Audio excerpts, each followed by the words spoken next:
Hello everyone and welcome to the Unanswered Questions True Crime Podcast. I have spent hours and hours investigating this. He basically told her that people have been killed. Journalists, independent investigators, people like that disappeared. It frightened her to the bone. There's more to the story than meets the eye. There were rumors of torture and homicide and sexual abuse, all sorts of egregious, horrendous crimes. He was polygraphed 3 times. Each of those 3 showed evasions. His resumes were a skeleton of truth. He was mad at the world, and particularly mad at the government. The study that he commissioned had described a fictional terrorist attack. If people have died over this, it means you're getting close to the truth. You don't have to be a conspiracy theorist to say, what the fuck? Hello everyone and welcome to another episode of my new podcast, Unanswered Questions, where every week we'll endeavour to discuss a mysterious unsolved case that has many lingering unanswered questions. So I hope you enjoy, and as always, let me know some feedback on what you think about the show and rate it as well. Now on to the show. This week we'll be talking about Spring-Heeled Jack. Now, Spring-Heeled Jack is an entity in English folklore of the Victorian era. The first claimed sighting of Spring-Heeled Jack was in 1837. Later sightings were reported all over the United Kingdom and were especially prevalent in suburban London, the Midlands and Scotland.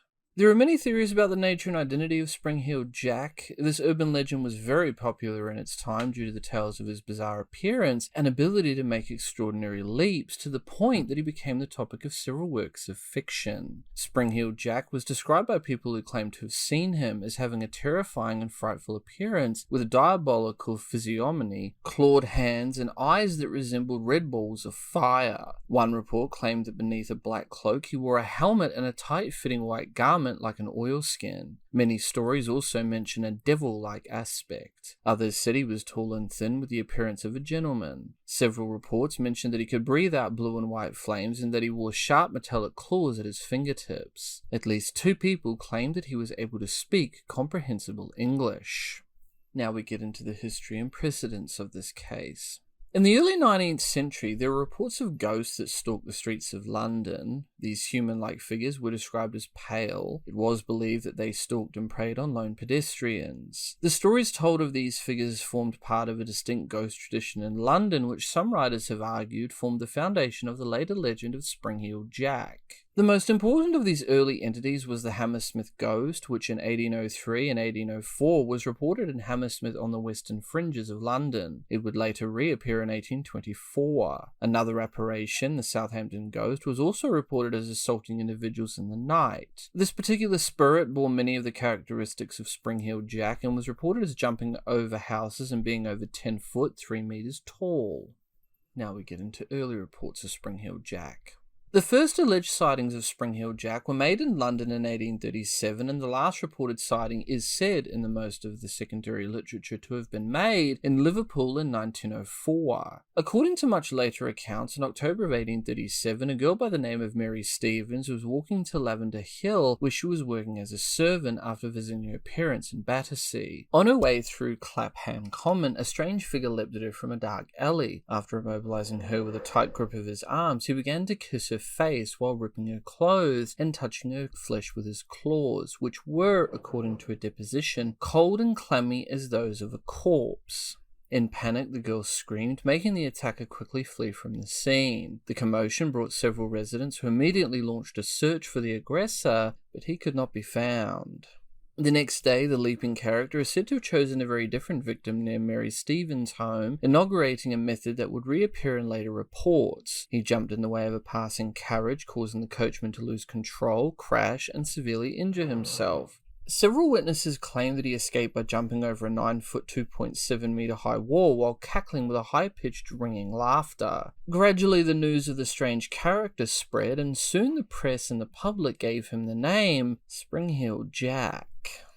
Now we come to his official recognition. A few months after these sightings, on the 9th of January 1838, the Lord Mayor of London, Sir John Cohen, revealed at a public session held in the Mansion House an anonymous complaint that he had received several days earlier, which he had withheld in the hope of obtaining further information. The correspondent who signed the letter, a resident of Peckham, wrote, and I quote, "It appears that some individuals of, as the writer believes, the highest ranks of life, have laid a wager with a mischievous and foolhardy companion that he durst must not take upon himself the task of visiting many of the villages near London in 3 different disguises, a ghost, a bear, and a devil, and moreover that he will not enter a gentleman's gardens for the purpose of alarming the inmates of the house. The wager has, however, been accepted, and the unmanly villain has succeeded in depriving 7 ladies of their senses, 2 of whom are not likely to recover, but to become burdens to their families. At one house, the man rang the bell, and on the servant coming to the open door, this worse than brute stood a no less dreadful figure than a spectre clad most perfectly. The consequence was that the poor girl immediately swooned, and has never from that moment been in her senses. The affair has now been going on for some time, and strange to say, the papers are still silent on the subject. The writer has reason to believe that they may have the whole history at their finger ends, but through interested motives are induced to remain silent."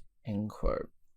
Though the Lord Mayor seemed fairly sceptical, a member of the audience confirmed that servant girls around about Kensington, Hammersmith and Ealing tell dreadful stories of this ghost or devil. The matter was reported in the Times on the 9th of January, other national papers on the 10th of January, and on the day after that, the Lord Mayor showed a crowded gathering a pile of letters from various places in and around London complaining of similar wicked pranks. The quantity of letters that poured into the Mansion House suggests that the stories were widespread in suburban London. One writer said several young women in Hammersmith had been frightened into dangerous fits, and some severely wounded by sort of claws the miscreant wore on his hands. End quote.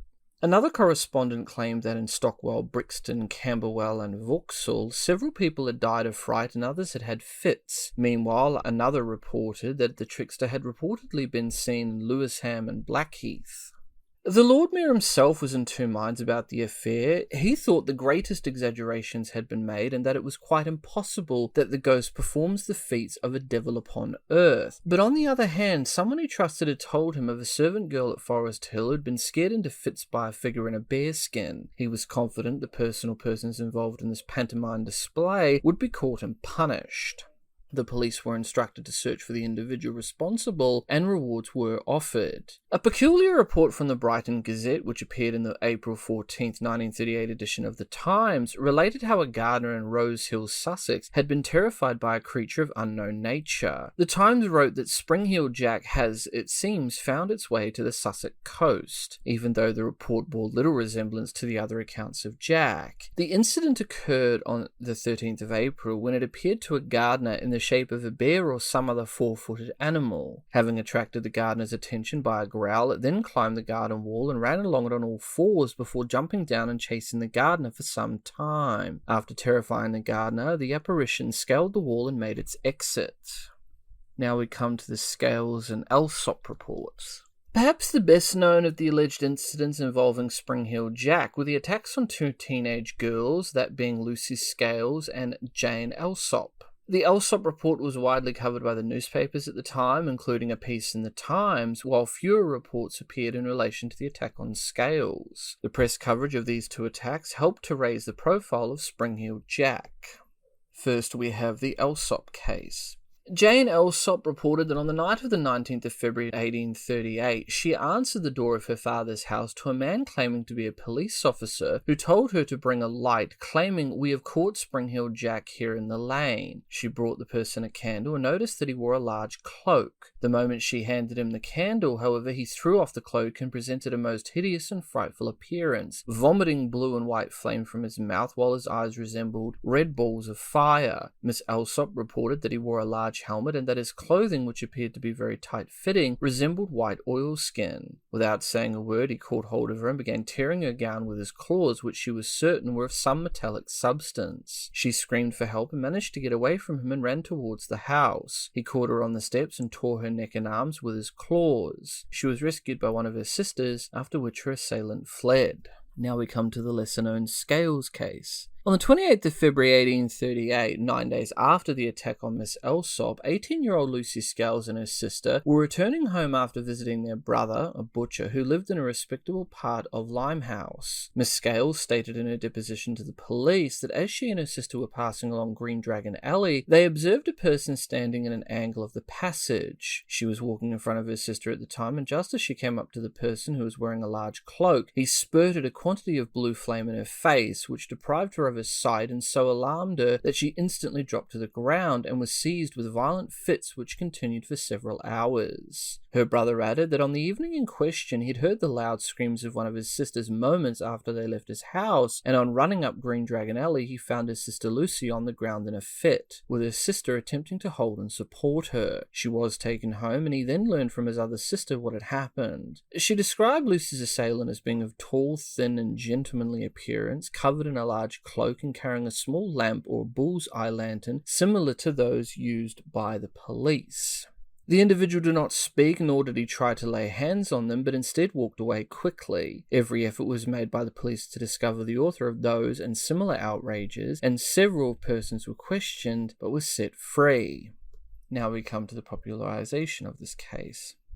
The Times reported the alleged attack on Jane Alsop on the 2nd of March 1838 under the heading "The Late Outrage at Old Ford." This was followed with an account of the trial of one Thomas Milbank, who immediately after the reported attack on Jane Alsop had boasted in the Morgan's Arms that he was Spring-Heeled Jack. He was arrested and tried at Lambeth Street Court. The arresting officer was James Lee, who had earlier arrested William Corder, the Red Barn murderer. Milbank had been wearing white overalls and a greatcoat, which he dropped outside the house, and the candle he dropped was also found. He escaped conviction only because Jane Alsop insisted her attacker had breathed fire, and Milbank admitted he could do no such thing. Most of the other accounts were written long after the date, and contemporary newspapers do not mention them.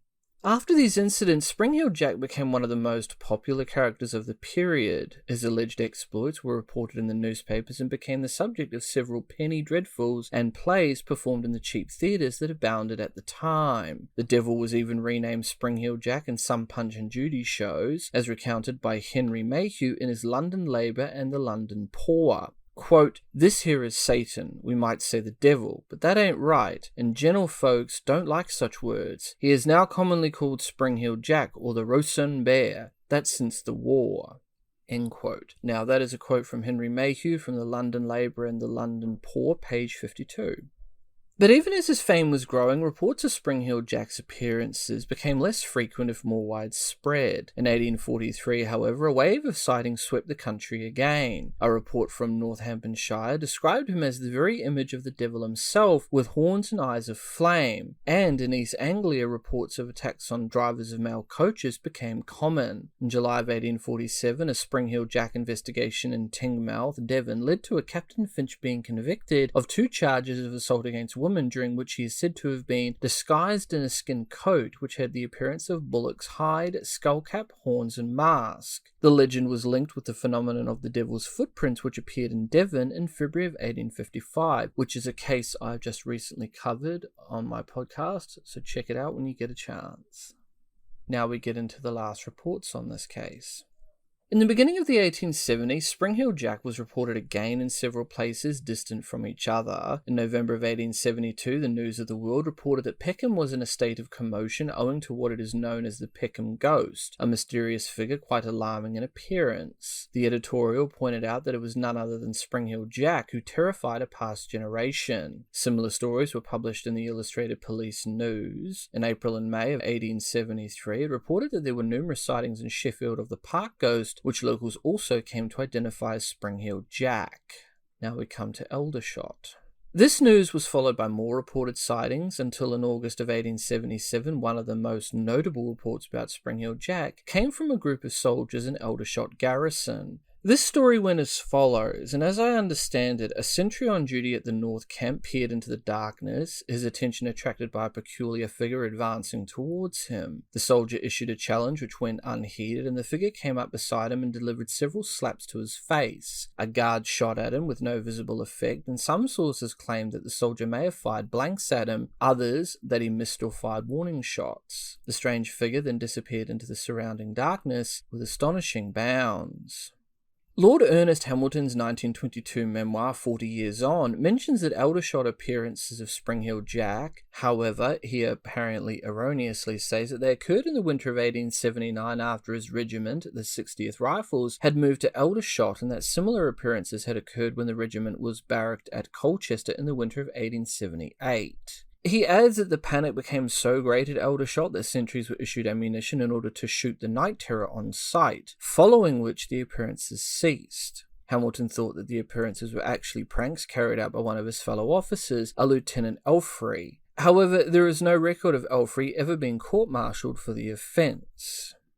Now we come to Lincolnshire. In the autumn of 1877, Spring-Heeled Jack was reportedly seen at Newport Arch in Lincolnshire wearing a sheepskin. An angry mob supposedly chased him and cornered him, and just as an elder shot a while before, residents fired at him to no effect. As usual, he is said to have made use of his leaping abilities to lose the crowd and disappear once again. Now we come to Liverpool. By the end of the 19th century, the reported sightings of Spring-Heeled Jack were moving towards the northwest of England. Around 1888 in Everton, North Liverpool, he allegedly appeared on the rooftop of St. Francis Xavier's Church in Salisbury Street. In 1904, there were reports of appearances in nearby William Henry Street. Now we have the aftermath of this case and the impact upon Victorian popular culture. The vast urban legend built around Spring-Heeled Jack influenced many aspects of Victorian life, especially in contemporary popular culture. For decades, especially in London, his name was equated with the boogeyman. As a means of scaring children into behaving by telling them if they were not good, Spring-Heeled Jack would leap up and peer at them through their bedroom windows by night. However, it was in fictional entertainment where the legend of Spring-Heeled Jack exerted the most extensive influence, owing to his allegedly extraordinary nature. 3 pamphlet publications, purportedly based on the real events, appeared almost immediately during January and February of 1838. They were not advertised as fiction, though they were likely at least partly so. The only known copies were reported to have perished when the British Library was hit during the Blitz, but their catalogue still lists the first one. The character was written into a number of penny dreadful stories during the latter half of the 19th century, initially as a villain and then in increasingly heroic roles. By the 1900s, he was being represented as a costumed, altruistic avenger of wrongs and protector of the innocent, effectively becoming a precursor to popular pulp fiction and then popular comic book superheroes. Now we come to the theories in this case. No one was ever caught and identified as Spring-Heeled Jack, combined with the extraordinary abilities attributed to him and the very long period during which he was reportedly at large. This has led to numerous and various theories on his nature and identity. While several researchers seek a normal explanation for the events, other authors explore the more fantastic details of the story to propose different kinds of paranormal speculation. First, we come to the skeptical positions.